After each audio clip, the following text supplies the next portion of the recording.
Esta semana concretamente ha sido un poquito difícil para mí con respecto a lo que es la palabra, porque, bueno, tenemos, normalmente, ¿no?, solemos predicar, y a mí me toca predicar una vez cada cierto tiempo, y bueno, cuando nos va tocando predicar, pues uno ya empieza a orar, empieza a buscar, ¿no?, la dirección de Dios, empieza a buscar la palabra, y ya todo tus oraciones, toda tu lectura, digamos como que va enfocada a lo que Dios quiere para el día que te toque compartir. Pero yo no conocí al hermano de la semana pasada, al hermano Gabriel, y conforme él estaba hablando, yo estaba en esa silla y estaba diciendo, no puede ser, me está quitando la predicación, no puede ser, Señor. ¿Por qué? Después de 3 meses que tengo para predicar, ¿por qué me quita la predicación? Y esta semana yo decía, bueno, Señor, pues dame otra cosa, ¿no? Hay muchas cosas para hablar, ¿no? ¿Os acordáis del título de la predicación? Se buscan cristianos, ¿con qué? Con experiencia. Y de esa mismo es de lo que el Señor me está hablando, ¿no? De tener experiencias, ¿no?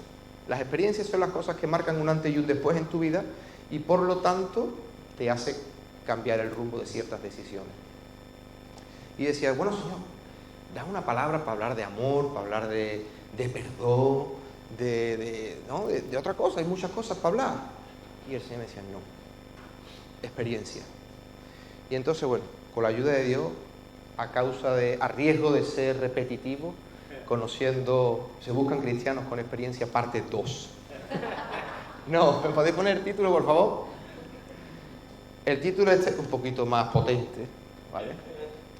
Si no quedas satisfecho, se te devuelve tu vida anterior. Y ahora, conforme vayamos viendo, a la luz de la palabra, vamos a ver el porqué, este título. Me gustaría que me acompañaseis, por favor, al Evangelio de Marcos. Vamos a ver textos que son muy conocidos, ¿vale? No va a ser una gran revelación, ni mucho menos. Dios va a hacer su parte en nuestra vida. Pero los textos son textos que todos conocemos. Vemos cómo empieza. Hay algo que se repite en los evangelios, y es que a Jesús le seguía una gran multitud. Pero él siempre trabajaba con sus allegados, con sus discípulos. Y en esta ocasión el Señor le dice a sus discípulos, después de estar haciendo milagros, le dice, pasemos al otro lado. Están en el mar de Galilea. Y el mar de Galilea, vamos a hacer un paréntesis, realmente no es un mar como tú y yo entendemos, ¿vale? Eso es una depresión que se ha ido creando. Y realmente el mar de Galilea es un lago de agua dulce. Está aproximadamente a unos 210 metros por debajo del nivel del mar. Está rodeado por una depresión rocosa de montañas y montes. Y bueno, los que han pescado en ese mar o en ese lago de agua dulce lo conocen y saben lo peligroso que puede llegar a ser. ¿Por qué puede llegar a ser peligroso? Porque vienen manantiales subterráneos, que eso hace que creen corrientes por debajo. También desembocan arroyos que vienen de las zonas rocosas, y el mismo río Jordán también desemboca en este mar de Galilea. Al estar en una depresión, está rodeado por montañas, y los vientos que son fríos y secos, cuando bajan, chocan con el aire cálido y húmedo que se produce en ese lago. Eso es lo que hace que se produzcan tempestades y se produzcan tormentas. Los discípulos que son marineros sabían esto, conocían esto, pero se iban a enfrentar a una gran tempestad. El Señor le dice, pasemos al otro lado. Se montan en la barca y el Señor, seguramente cansado, agotado de ese duro día, porque era por la noche, dice que se echa en un cabezal y se echa como a dormir. De repente dice que se produce una gran tempestad. En el original gran es mega, enorme. Yo no sé si a tu vida ha llegado una gran tormenta. Yo he pasado por grandes tormentas y me he visto muy identificado con los discípulos. Cuando empiezan a entrar las olas en la barca, dice que los discípulos despiertan al maestro y le dicen: Señor, que perecemos. Hay otra versión, y que no sirva de precedente, pero hay otra versión que está más chula, que dice: Señor, ¿no te importa que muramos? Yo me he visto en alguna situación así y yo le he preguntado al Señor: Señor, ¿no te importa mi situación? ¿No te importa mi problema? Parece que estás ahí dormido, acostado, echado, pero no te importa la dificultad, el tiempo de crisis que estoy pasando. No te importa la situación económica, la falta de sanidad, de salud que hay en mi vida. La enfermedad está golpeando, una crisis matrimonial con los hijos. No sé, cada uno tiene sus tormentas y sus tempestades. Señor, ¿no te importa? Y dice que el Señor coge y se levanta y dice: viento, para. Mar, quédate quieto. Viento, enmudece. Mar, párate.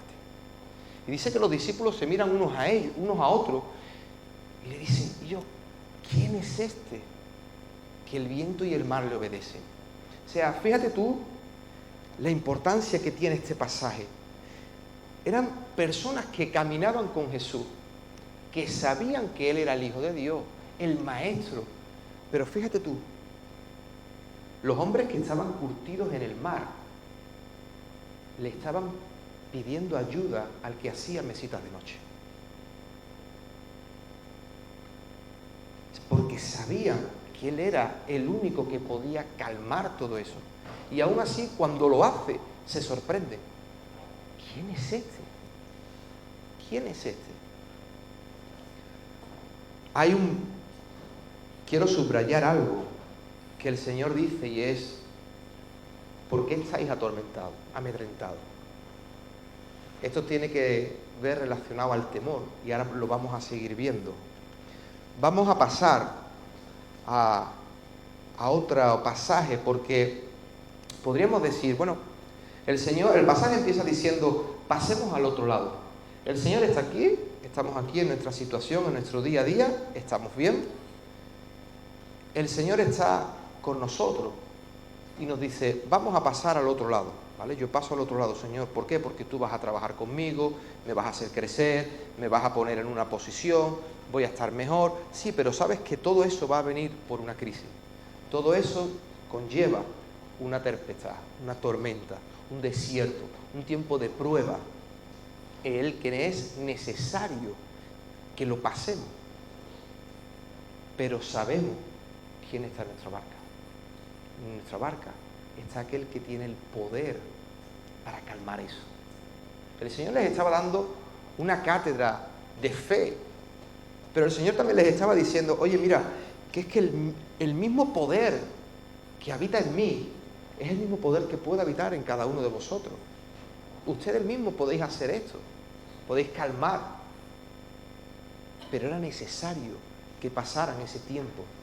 Era necesario que pasasen ese miedo, esa incertidumbre, esa inseguridad. Era necesario. Y podemos decir, bueno, no podía decirle al Señor: bueno, chavales, mira, va a venir momentos difíciles en vuestra vida en los que vais a tener que aprender la dependencia mía, ¿no?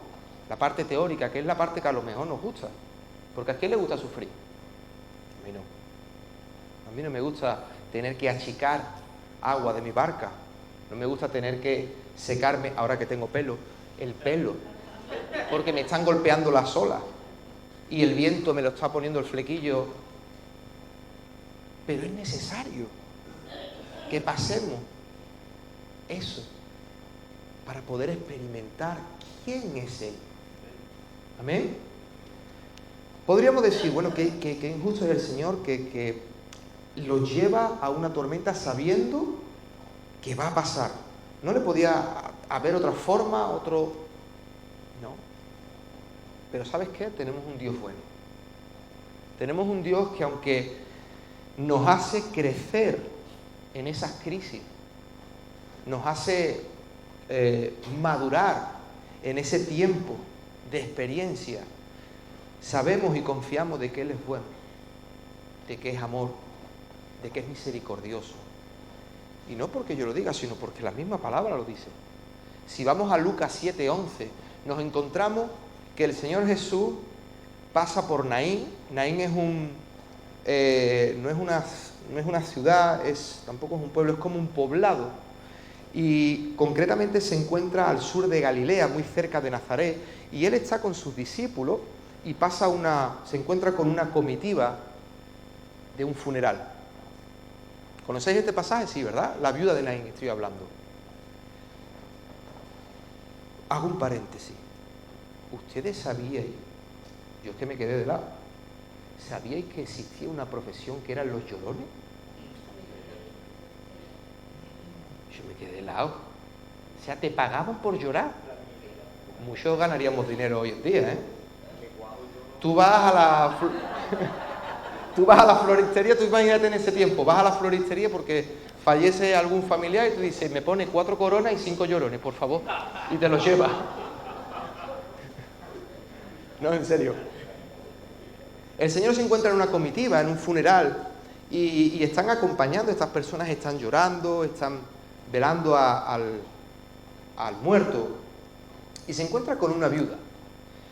A día de hoy, nosotros entendemos una viuda o un viudo cuando nuestra esposa o nuestro esposo fallece. Automáticamente somos viudas. Pero vamos a remontarnos muchísimos años atrás. Y el concepto de viuda iba un poquito más. Cuando se te fallecía, en este caso, el esposo, tú podías y debías de casarte con algún familiar masculino de la familia de tu esposo fallecido. Suena fuerte, pero era así.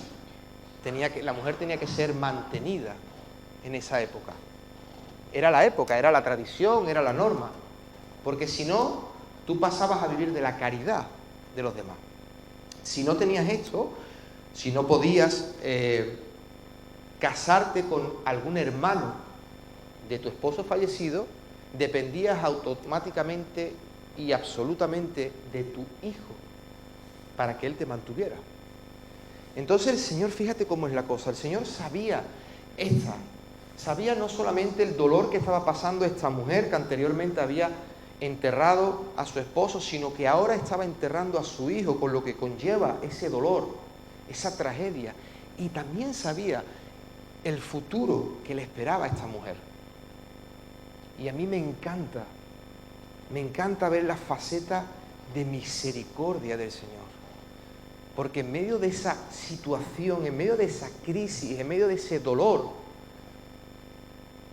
empieza diciendo que se compadeció. Los discípulos le decían, ¿no te importa? Y aquí dice que al ver la situación se compadeció. Pero va más allá, porque dice que se compadeció, se acercó a ella. ¿Eso qué nos está hablando? Nos está hablando de que cuando tenemos un tiempo de crisis, un tiempo de experiencia, un tiempo necesario y vital en nuestro crecimiento, no tenemos un Dios alejado, tenemos un Dios cercano, que se compadece ante nuestra situación. Se acerca y ¿sabéis lo que le dice a la mujer? No llores. En otras palabras le está diciendo, no te preocupes, tranquila, no llores. Algo muy curioso es que mientras todo esto ocurría, la comitiva seguía andando. La comitiva no se paraba. Al muerto se lo seguían llevando para enterrarlo. Hasta que dice que Jesús se acerca y toca el féretro. En ese momento, tan solo en ese momento, es cuando la comitiva se para. Mira, todos estaban ya todos en esa región El Señor Jesús ya llevaba tiempo haciendo sus milagros. Ya la mayoría de la gente de la zona conocía de Él por oídas. Y sin embargo, cuando Él llega, se compadece, se acerca a esta mujer, le da igual. Ellos seguían para adelante. Pero el Señor se acerca, toca el féretro y le dice al muchacho: levántate. Ese muchacho resucita y se lo devuelve a su madre. ¿Sabes por qué? Porque no hay nada lo suficientemente muerto que Dios no pueda resucitar. ¿Piensas que tienes un matrimonio que no hay solución? El Señor se compadece, se acerca y te dice: tranquilo, tranquila. Cuando yo toque, eso revivirá. ¿Piensas que hay una relación con tus hijos, con tus hijas, que está rota? No llores. Yo soy un Dios que me compadezco de la necesidad de mis hijos. Y veo tu situación. Veo cada lágrima. Y toco el féretro. Y eso revive. A mí me llama muchísimo la atención porque son experiencias que marcan un antes y un después. Mira, Elena decía en la canción que se ha cantado nueva, una de las partes decía: inclúyeme en tu historia, toda mi vida es para tu gloria. El otro día en Casa de Vida decíamos que aquí, en la palabra, sea en la Reina Valera o en la otra, hay historias apasionantes de hombres y mujeres que se han encontrado con la presencia de Jesús y han cambiado sus vidas a través de las experiencias. Pero ¿sabes qué pasa?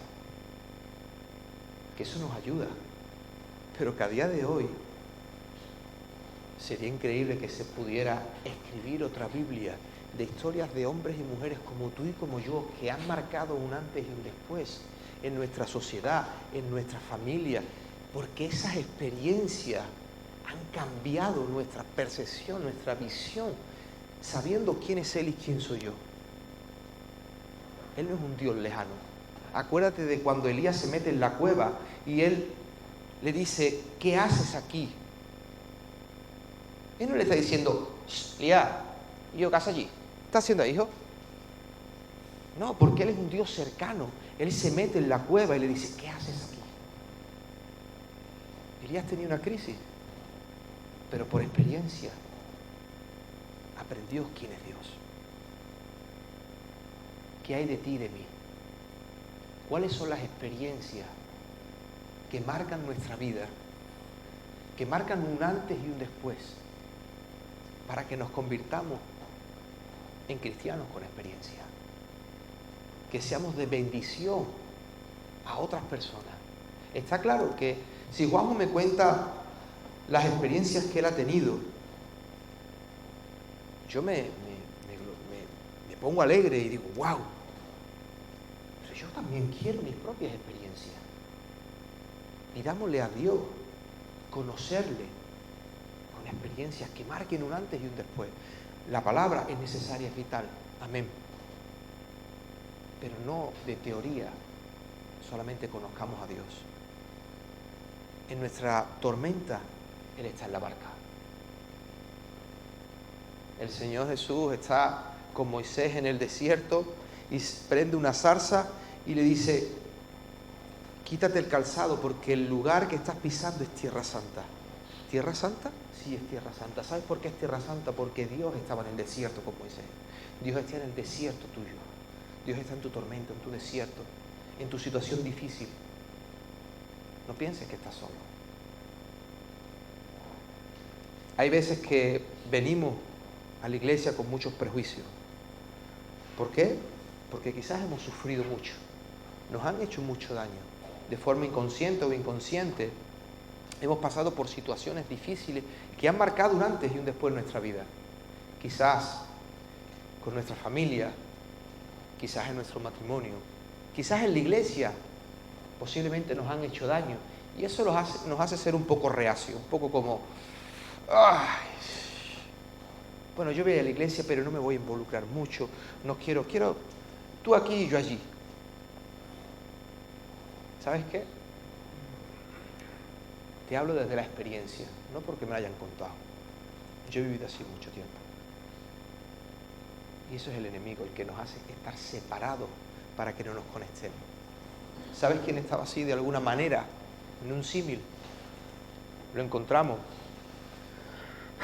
en Marcos 5, en el endemoniado gadareno. Era algo así.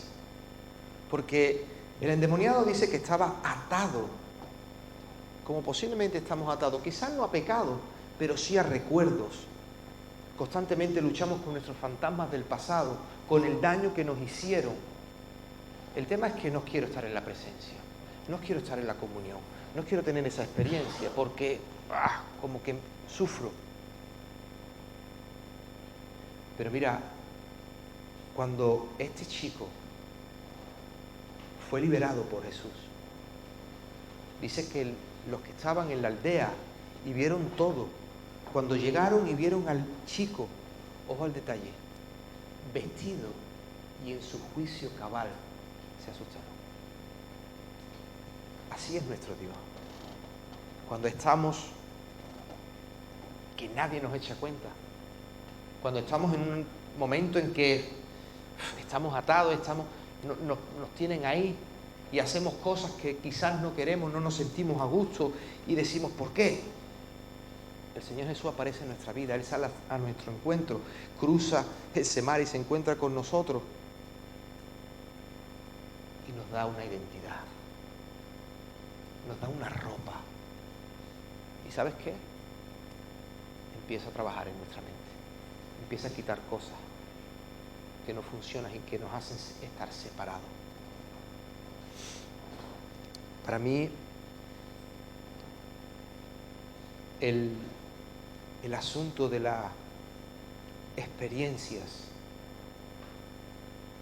de las crisis, me habla de la misericordia del Señor. Dice que nuevas son cada mañana las misericordias. Nuevas son las oportunidades cada mañana. Y me gustaría terminar con la historia del ciego Bartimeo. Todos conocemos la historia del ciego Bartimeo, ¿verdad? Hijo de Timeo. Dice que él estaba sentado con su capa. Eso era lo que le caracterizaba a las personas que tenían alguna minusvalía, alguna parálisis, esa capa. Y fíjate, cuando él se encuentra por oídas de que ese Jesús de Nazaret, ese que hace milagros, ese que sana, ese que libera, ese que restaura, está pasando por ahí, ¿sabes qué es lo que hace? Empieza a gritar: Hijo de David, ten misericordia de mí. ¿Y sabes lo que hacían los que estaban a su alrededor? ¡Shh! ¡Calla! ¡Calla! No moleste. Y muchas son las voces las que quieren apagar nuestro clamor por necesidad. La vergüenza, el que dirá, los prejuicios. Esas son las voces que nos dicen: calla, no molestes al maestro. Pero hemos dicho que tenemos a un Dios que es amor y que es misericordia. Y ese Dios de misericordia le dice a ese que está necesitado: traérmelo. Y a mí me parte los esquemas, porque Dios es el Dios de la viña. ¿Y quién le dice al Dios de la viña cómo tiene que hacer las cosas, cuándo tiene que hacer las cosas y con quién tiene que hacer las cosas? Pero ¿sabes qué?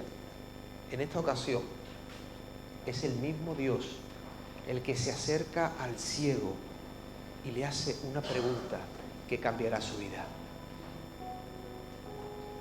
La pregunta es: ¿qué quieres que te haga? A ver, Señor, ¿no lo ves claro? Soy ciego. Mi necesidad es palpable, no hay que ser un lince. ¿Qué voy a querer que hagas? ¿sabes? ¿Quiénes de los que estamos aquí somos padres? Cuando llegan esos momentos especiales, en un cumpleaños, en unas navidades, y vamos paseando con nuestros hijos, y nuestros hijos nos dicen, quiero esto, y quiero esto, y quiero esto, y papá, me hace falta esto. Es verdad, nos vuelven la cabeza loca, y sobre todo el bolsillo nos lo dejan arruinado, ¿sí? Pero qué bonito que mi hija, mis hijas, tengan esa confianza para expresar lo que para ellas es vital y necesario, lo que para ellos es lo más importante, ese juguete, ese cuaderno, ese bolígrafo. El Señor Jesús nos pregunta, ¿qué quieres que te haga? ¿Cuál es tu necesidad? ¿Qué es lo que está pasando en tu vida que está frenando esa experiencia que va a marcar un antes y un después en tu vida? Si tienes esa experiencia con Dios, si no quedas satisfecho, Él te devuelve tu vida anterior. Así es Dios.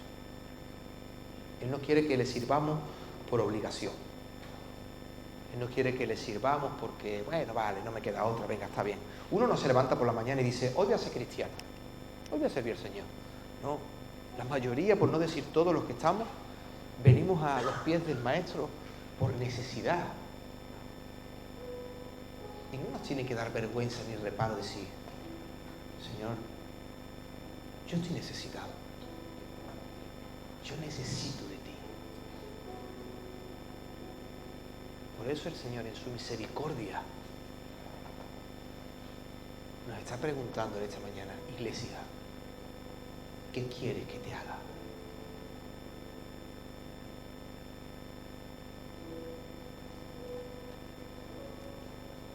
Yo quiero dejarlo aquí, no quiero extenderme más. Tan solo quiero recalcar algo que pasa en los 3 primeros pasajes que hemos leído. Tanto en la vida de Naín como en el endemoniado, como en el pasaje de la barca y la tempestad, hay algo que se repite en las 3, y es que las personas que estaban en ese momento contemplando lo que estaba pasando, al final tuvieron miedo. En el original hebreo, miedo es shirah y tiene 3 connotaciones. La primera es temor, la segunda puede ser asombro y la tercera es reverencia. El miedo nos paraliza porque no sabemos, no controlamos la situación. A mí personalmente no me gusta montarme en avión porque como no controlo la situación, es como que, ¿qué pasa? Pero cuando Dios actúa, se mueve esa connotación, se mueve en asombro. Y ese asombro hace que tengamos una reverencia. ¿Sabes? El pueblo de Israel tenía miedo y se quejaba cuando el Señor los saca de Egipto y empiezan a despotricar y empiezan a querer crucificar al pobre Moisés. ¿Y cuándo adoran? Cuando pasan al otro lado, cuando ya está hecho el milagro. Hermanos, aprendamos a que la adoración tiene que ser dentro de esa crisis. Eso es lo que nos va a llevar a tener esa experiencia, a conocerlo. El pueblo tenía que haber empezado a adorar antes de cruzar, en vez de despotricar, en vez de quejarse, adorar. Es que no es fácil ver cuando no me llega a final de mes y me vienen las deudas, me vienen las facturas. Es que no es fácil. En medio de tu crisis, Dios se hace fuerte. Eso es lo que va a marcar la diferencia. Es que no es fácil cuando me acerco a mi esposo, a mi esposa, y no hay esa relación, esa fluidez, no. es hasta incómodo. Ahí es cuando Dios se va a glorificar. Dice el apóstol Pablo, bástate de mi gracia, porque mi poder se perfecciona en nuestra debilidad, en las cosas que no podemos controlar, en los momentos difíciles, en las tormentas, en los desiertos, en las crisis. Ahí es cuando Dios se hace fuerte en nosotros y es cuando nuestra experiencia empieza a surgir efectos. Quiero que te quedes con esto en esta mañana. Quiero que te quedes con ese título. Prueba a Jesús. Si en esta mañana no has hecho esa oración, no te has entregado a Dios, yo te animo a que pruebes a Jesús. Él va a ser el que va a marcar un antes y un después en tu vida. Y si no quedas satisfecho, bueno, te devuelve tu vida anterior. Si somos todos cristianos en este momento, en esta sala, todos conocemos, adoramos y glorificamos al Señor y le damos gracias a Dios, sepamos que van a venir situaciones muy difíciles en nuestra vida, si no la estamos viviendo ya, en la que Dios lo único que quiere es que crezcamos en Él, es que le demos toda la gloria y toda la honra en medio de esa experiencia. Dios bendiga.